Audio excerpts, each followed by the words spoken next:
Hello and welcome to the Power Play on Around the Wicket. Make sure you get your questions in of what you want us to discuss in this special little segment just for social media. I'm Nerily Meadows, Lisa Stalaker and Callum Ferguson alongside me.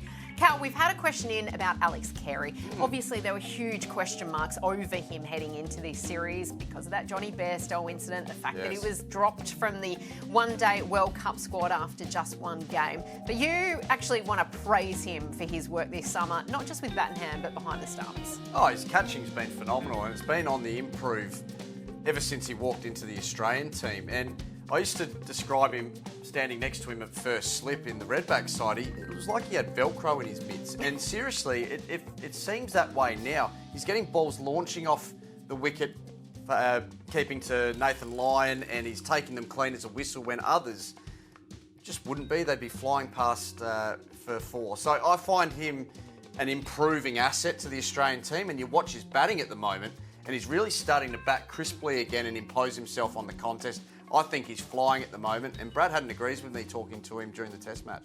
He's scoring those 30, 40, 50s, those really handy little knocks in there. And you were another one. We're a little worried about him ahead of the summit. Are you feeling more comfortable now? Yeah, I am. I think we can't expect him to kind of fit the mould of Adam Gilchrist and take on the opposition at that position. But he needs to be able to bat with the tail and have some valuable runs. And our tail absolutely wags. So I think he's doing the job and credit to him.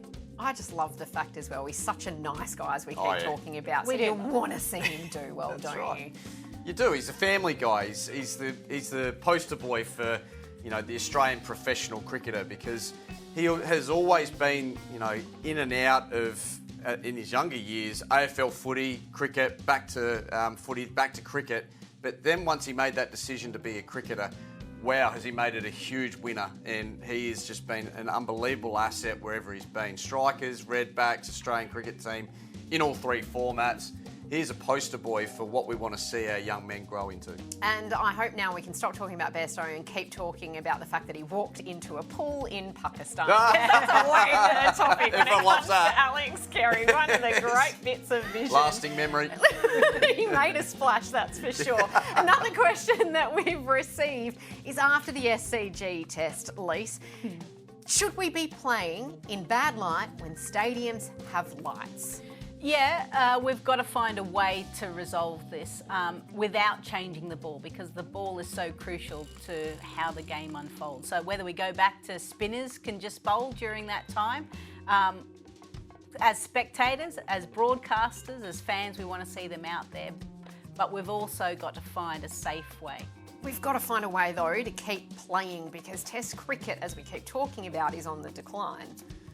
Oh, look, I find it absolutely staggering we didn't have light meters that were working. I mean, well, that's the key, right? At this level, how have we turned up on day one of a Test match and not had light meters that were operating as they should? I think that was a huge misstep from the umpires, and they need to make sure the day before they've got all that stuff ticked off.